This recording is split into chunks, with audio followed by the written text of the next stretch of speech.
ایک روز احمد گھر آئے تو بتایا کہ آج رات کا کھانا پڑوسی ہمارے گھر کھائیں گے۔ کون سے پڑوسی؟ میں نے حیران ہو کر پوچھا۔ آپ مجھ کو بتائے بغیر دعوت بھی دے آئے؟ دعوت دینی تھی تو 2 دن پہلے بتاتے، کچھ بندوبست بھی تو کرنا ہوتا ہے۔ میں نے ایک سانس میں اتنا کچھ کہہ ڈالا۔ کہنے لگے گھبرانے کی بات نہیں، ہمارا پڑوسی مشہود میرے بچپن کا دوست ہے، اس کو یہ کوٹھی میں نے ہی دلوائی ہے، بس سادہ سا کھانا بنا دو۔ تم بچوں میں مصروف تھی تو میں نے بتایا نہیں، خود ہی دعوت دے آیا ہوں۔ 1-2 دن تو کھانا یوں بھی پڑوسیوں کو دینا چاہیے، ابھی ان کا کچن سیٹ نہیں ہوا، کل ہی تو شفٹ ہوئے ہیں۔ انہوں نے بھی ایک ہی سانس میں میری ساری باتوں کا جواب دے دیا اور اسی وقت جا کر دعوت کا سامان بھی خرید کر لے آئے۔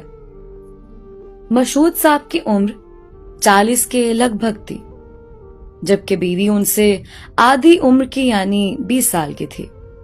نام آئمہ تھا اور اچھی ٹال تھی۔ مشہود بھائی تحمل مزاج تھے، وہی زیادہ تر باتیں کرتے رہے، جبکہ گفتگو کے دوران آئمہ خاموش رہی۔ وہ خاموش ضرور تھی لیکن افسردہ نظر نہ آ رہی تھی۔ ان کے جانے کے بعد میں نے احمد سے پوچھا کہ عمروں کا اتنا فرق کیوں؟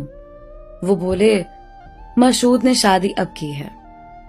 کیا یہ ان کی دوسری شادی ہے؟ نہیں، پہلی ہے۔ اس کی وجہ یہ ہے کہ ان کے والدین اس کے بچپن میں ہی حادثے میں جاں بحق ہو گئے تھے۔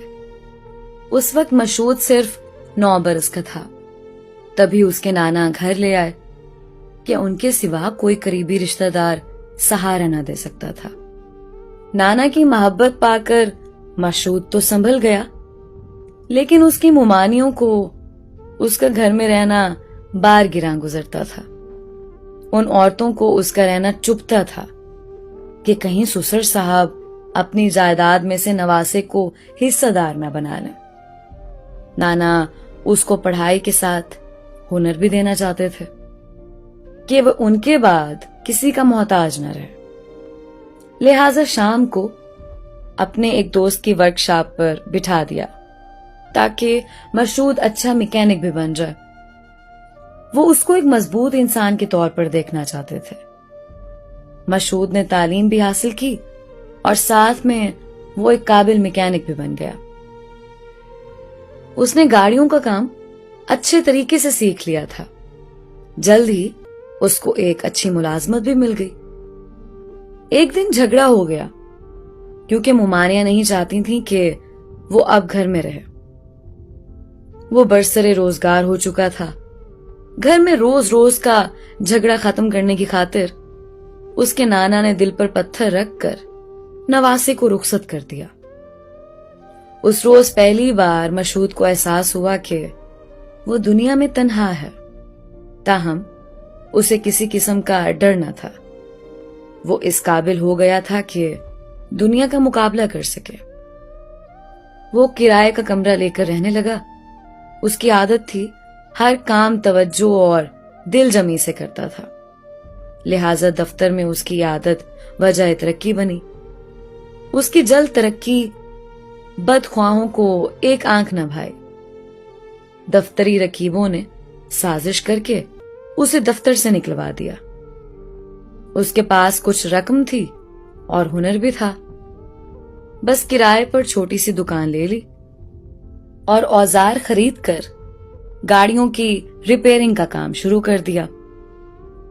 دنوں میں اس کی دکان مشہور ہو گئی اور بہت سا کام ملنے لگا۔ اسی حساب سے آمدنی بھی روز بروز بڑھنے لگی۔ زندگی کی بقا کی جنگ لڑتے ہوئے اس کو احساس بھی نہ ہوا کہ گزرتے دنوں کی دھوپ بالوں میں چاندی بن کر اتر آئی ہے۔ جب احساس ہوا وقت گزر چکا تھا۔ اس نے ایک بڑا گیراج لے لیا، اپنا کاروبار بھی سیٹ کر لیا۔